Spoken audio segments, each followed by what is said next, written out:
Hola, ¿qué tal? Vamos a dar inicio a hablar respecto a una de las partes muy importantes del encéfalo y que tiene que ver con el funcionamiento, pues, de todo nuestro desarrollo como seres humanos.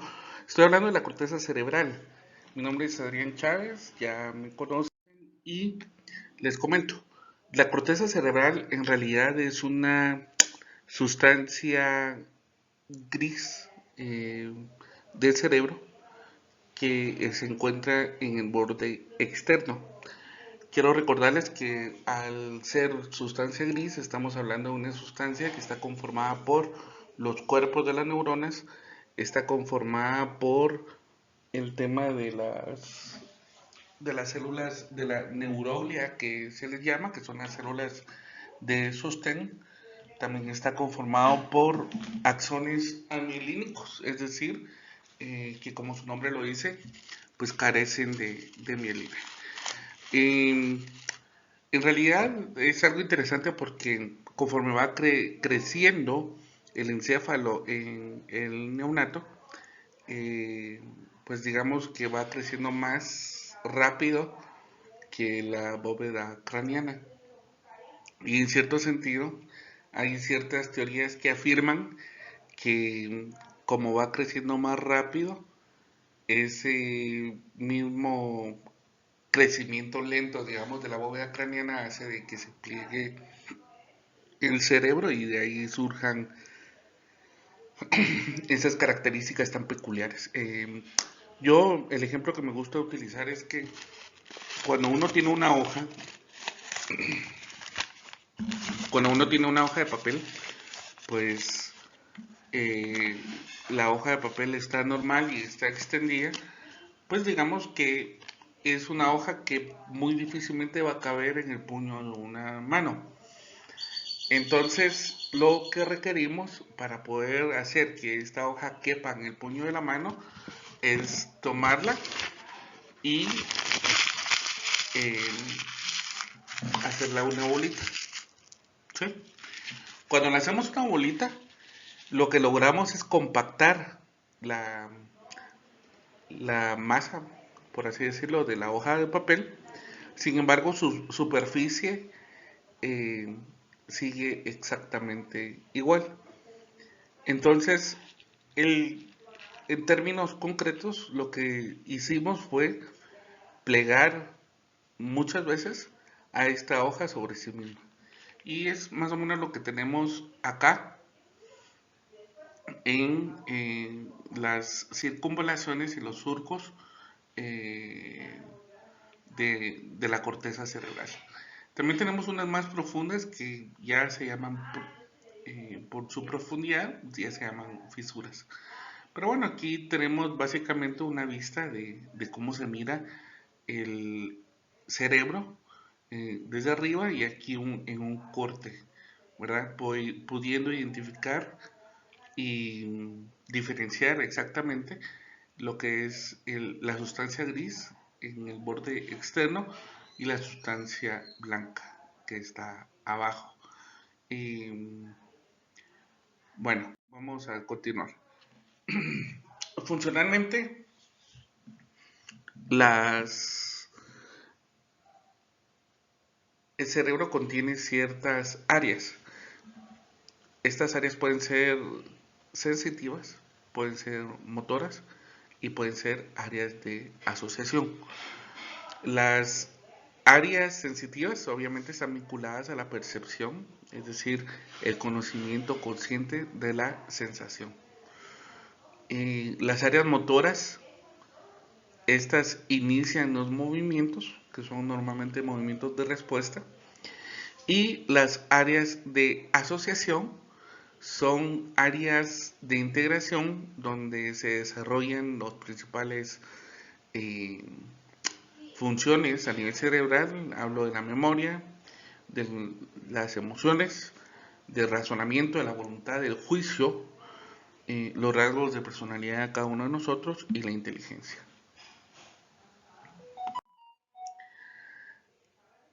Esta es una figura clásica que nos muestra un mapa desarrollado allá por 1909, de hecho publicado por primera vez por un fisiólogo de apellido Brodmann.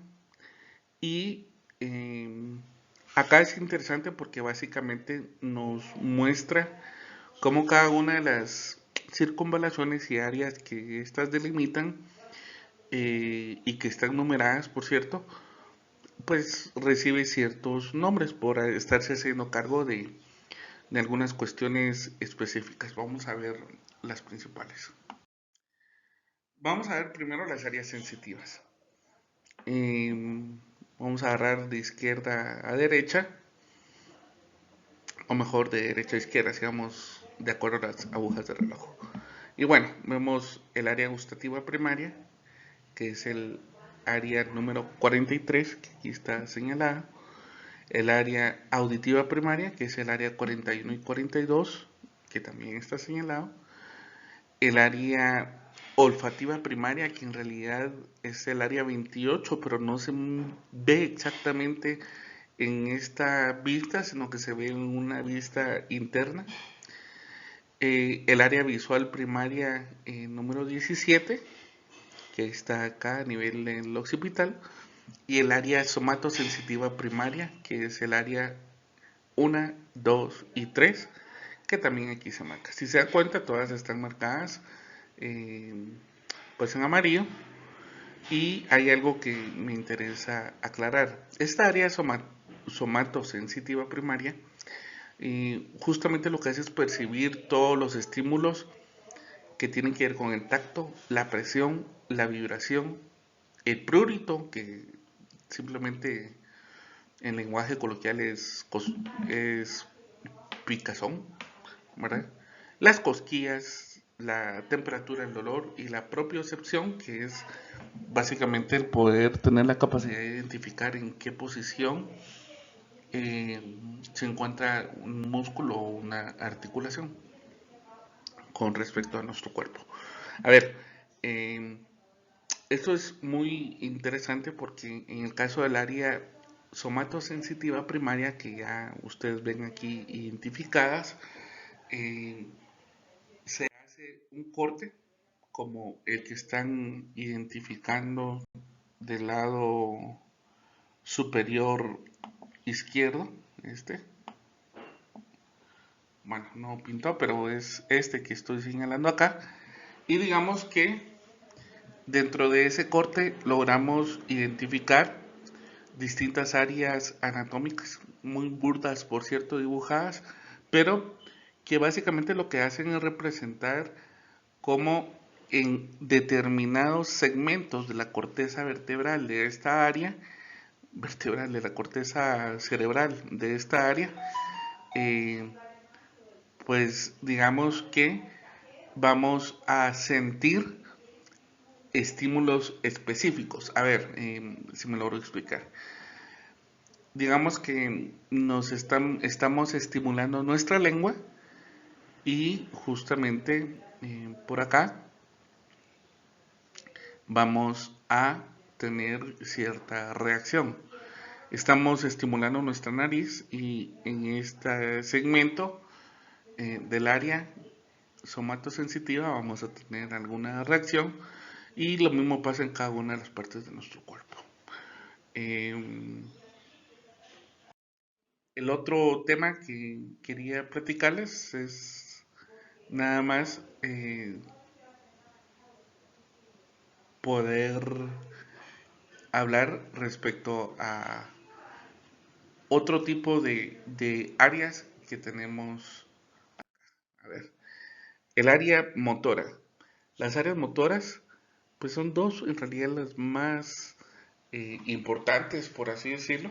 Está el área motora primaria, que está básicamente representado por el número 4 y es la más, eh, digámoslo así, vinculada al tema de la generación de movimientos. Aquí quiero hacer una pausa porque justamente al igual que el área somatosensitiva, esta área tiene justamente un mapa igual que se llama homúnculo motor. Aquel que vimos anteriormente se llama homúnculo sensitivo y este es el homúnculo motor. Así es el corte que se desarrolla y este es el análisis que se hace. Entonces aquí es algo interesante porque fue lo que me quedé pensando. Digamos que si nos damos cuenta, miren el piececito y miren la gran manota. Esto me va a servir de ejemplo. Digamos que aquellos lugares que están comprometidos a los movimientos más complejos requieren de una extensión mayor de corteza cerebral. Miren, por ejemplo, el tema de la mano y miren el pie. Eh, Miren la cara, toda la extensión de la corteza que ocupa. Y bueno, aquí es como al revés.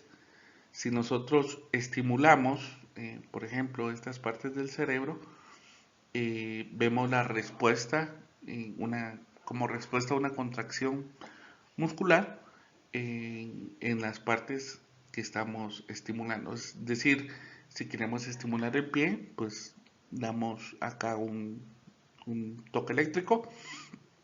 Si queremos estimular los labios, tendrá que ser por acá y así sucesivamente en cada una de las partes. Bueno, este es el homúnculo motor asociado a esta área motora. A ver, además del área motora primaria tenemos el área del lenguaje de Broca. Esto es el área 44 y 45, que también están aquí pintaditos de verde. Y bueno,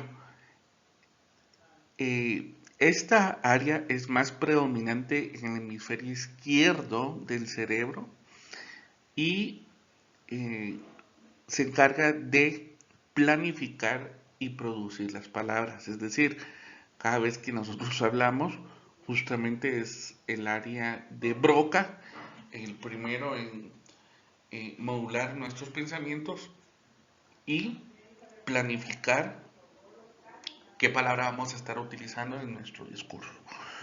Eh, esta área es bastante interesante porque envía impulsos a dos regiones a la vez. Primero a la región premotora, o bueno, una de estas regiones, mejor dicho, es la región premotora que controla los músculos de la laringe, la faringe y el área motora primaria. También es estimulada desde donde se regula el aire que pasa por las cuerdas vocales. Es decir, cada vez que nosotros hablamos, pues utilizamos músculos o tenemos que mover la laringe, la faringe, pues nuestros labios, nuestra lengua, y por eso es que envía señales a la región premotora y al área motora. ¿Para qué?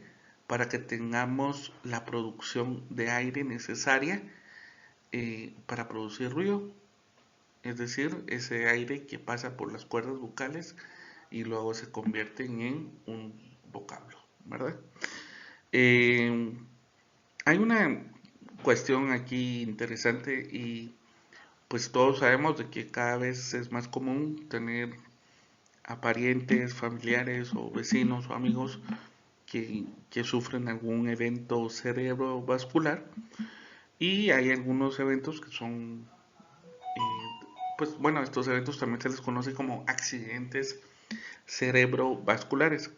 Cuando uno de estos tipos de accidentes afectan el área de Broca, el paciente que se ve afectado por esa área, ojo, piensa claramente, pero desafortunadamente no puede expresar lo que está pensando.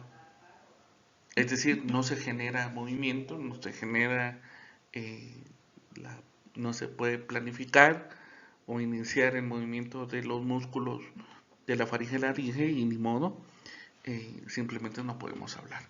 Entonces, eh, cuando esto pasa, encontramos a alguien con este tipo de evidencias dentro del hallazgo clínico, pues resulta que tenemos que estar pensando en que puede estar cursando de algún problema como estos y a esta imposibilidad de poder expresar lo que uno piensa se le llama afasia no fluente. Aparte de, tenemos las llamadas áreas de asociación. Y bueno, vamos a empezar con esta, que es el área de asociación auditiva, el área número 22, y permite reconocer los sonidos, el lenguaje, el ruido y la música. Algo importante de estas es que relacionan experiencias ya preexistentes, es decir, eh, cuando de repente estamos escuchando las notas de nuestro sonido o nuestra música favorita, resulta pues que la logramos identificar. ¿Por qué? Porque ya estuvimos expuestos a ese tipo de estímulos sonoros y logramos diferenciarlas de otras. Eh, También tenemos el área de reconocimiento facial en 20, 21, 23 y 37, perdón.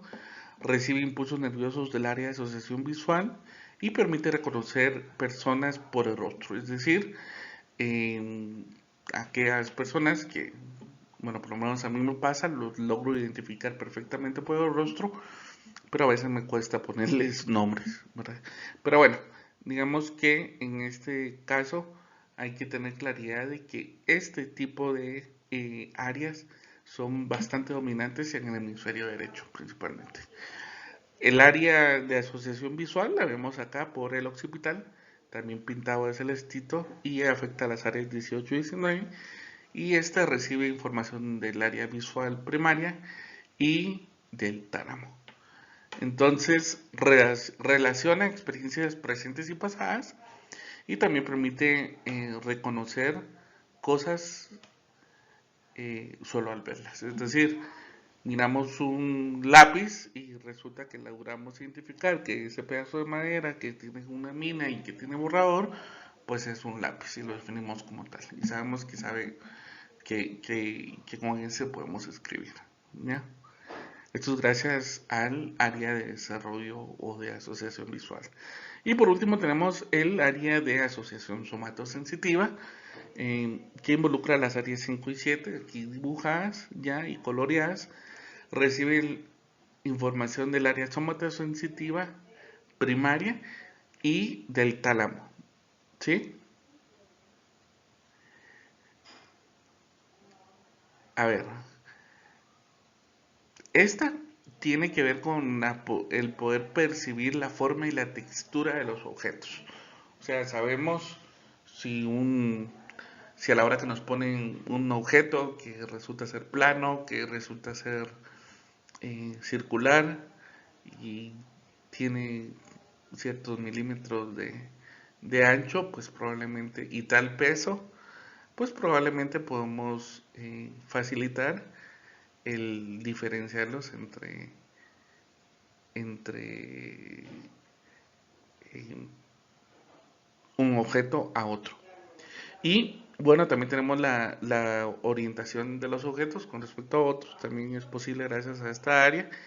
Y algo importante acá que también tiene que ver con el almacenamiento de experiencias previas.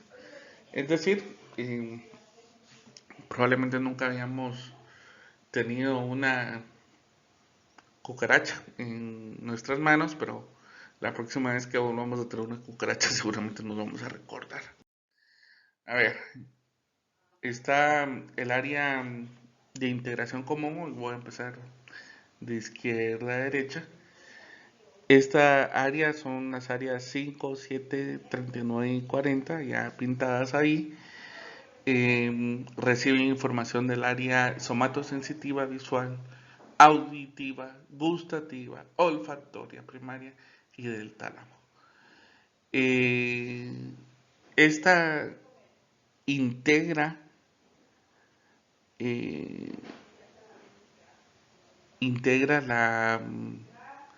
la información, la interpreta y permite la formación de pensamientos a partir de lo que estamos pensando, de los estímulos que nos están llegando y transmite señales a otras partes del encéfalo para una respuesta adecuada. Por ejemplo, eh, ustedes quieren tener una velada romántica con su novio o su novia, o esposo o esposa, y pues ya tienen el incienso, el olor del incienso, ya tienen las velas, una comida, una mesa elegante, pues bueno, ya uno va entendiendo que se trata de una cita romántica y y pues que hay que disfrutar el momento con su pareja.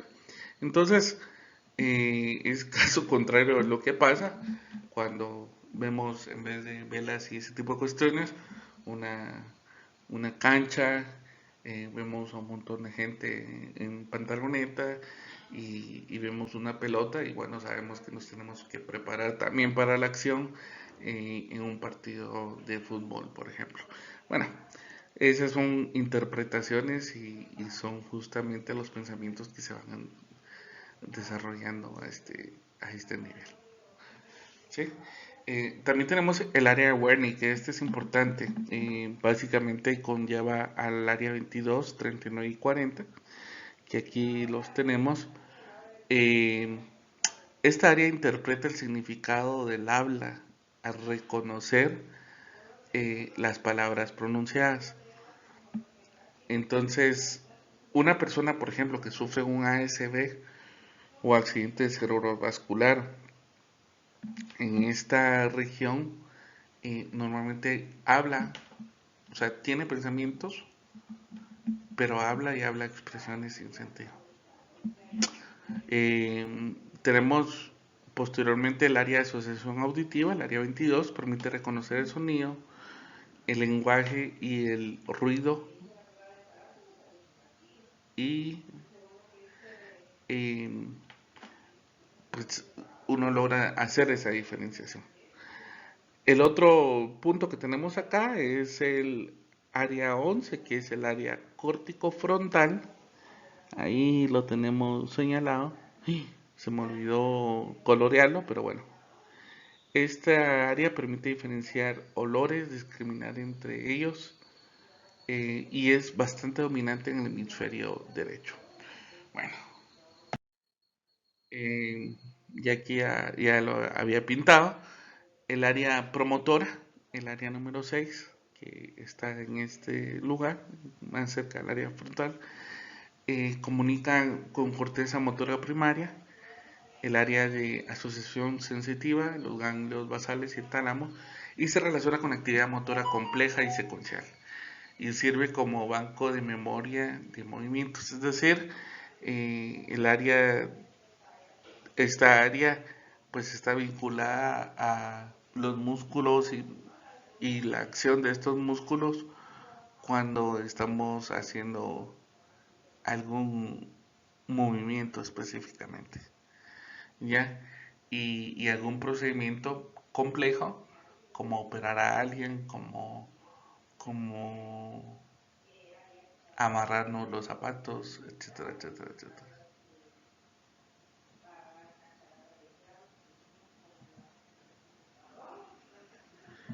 Bueno, em, también tenemos el área de campo ocular frontal, es el área 8. Em, este controla, es el espacio que está en blanco. El área de campo ocular frontal controla los movimientos del seguimiento voluntario del ojo, como los que hacemos al leer. ¿Ya?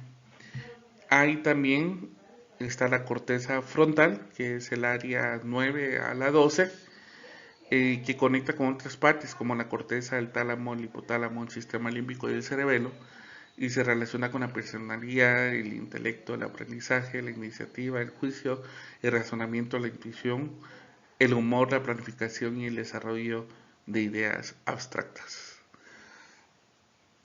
Y bueno, por último, vamos a hablar un poco de la lateralización hemisférica. Entonces resulta que, pues por esa gran fisura central que tenemos, el encéfalo se ve dividido en dos hemisferios, ya lo saben, hemisferio derecho y hemisferio izquierdo. Aquí hay una figura que de alguna u otra forma esquematiza los grandes procesos que están vinculados a cada uno de estos ministerios y pues además de esa información, lo único que me bastaría agregar es que cada hemisferio se especializa en distintas funciones, pero que eso en realidad se marca mucho menos con relación al hombre, se marca mucho más caro. eh, el tema de pensar y contradecir a una mujer, porque normalmente cuando nos damos cuenta, las mujeres tienen pues listos y dispuestos sus dos hemisferios para poder desarrollar cualquier actividad. Entonces, en realidad no se marca tanto como en el caso de los hombres. Pero bueno, esta es la división que se hace de distintas acciones que tienen que ver con el arte, con la intuición, el sentido artístico en el caso del hemisferio derecho y con el lenguaje escrito, el lenguaje hablado y la habilidad científica, por ejemplo, en el caso del hemisferio izquierdo. Y bueno, vamos a finalizar acá. Agradezco su atención y espero vernos en una pronta ocasión. Hasta la próxima.